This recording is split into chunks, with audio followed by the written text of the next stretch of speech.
नमस्कार जी, मैं डॉक्टर सुशील गुप्ता। मैं चेस्ट स्पेशलिस्ट हूँ फोर्टिस हॉस्पिटल लुधियाना में। जैसे कि हम सब जानते हैं कि चाइना में और कुछ और कंट्रीज़ में जो है कोविड फिर से शुरू हो गया, जो हमारे लिए एक चिंता का विषय बन गया है। जैसे कि हम पिछले कुछ साल में हमने कोविड को बहुत ज़्यादा झेला है, हमने अपने लोगों को खोया है या बहुत सारी तकलीफ़ें झेली हैं उस कोविड से। पर पिछले कुछ महीनों से हमारे देश में जो कोविड बहुत कम हो गया था, या जो पेशेंट्स आ रहे थे बहुत कम सीरियस हो रहे थे, घर पे ठीक हो रहे थे, तो हम थोड़ा सा इसलिए लापरवाह हो गए थे। पर जब से ये कोविड फिर से चाइना में शुरू हुआ है, तो हमें फिर एक चिंता बन गई है।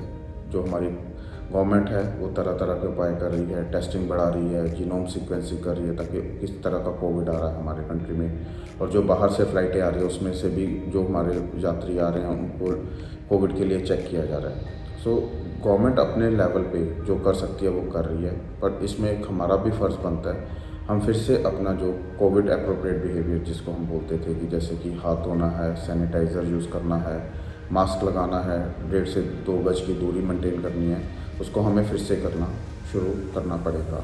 जो हम पिछले कुछ महीने में हमने उस चीज़ के लिए अनदेखी करी है, हम भूल गए हैं उन चीज़ों को करना, हमें फिर से इन चीज़ों को शुरू करना होगा। वैसे तो हम बहुत लोग जो हैं वो कोविड से ग्रस्त हो चुके हैं, ज़्यादातर लोगों ने हमारे देश में कोविड की वैक्सीन लगवाई है, इसलिए हमें इसमें पैनिक करने की ज़रूरत नहीं है। बट एक सेम टाइम पे हमें इसका ध्यान रखने की ज़रूरत है। हमें चाहिए कि हम अपना जो है ध्यान रखें, ज़्यादा क्राउडेड प्लेस में ना रहें।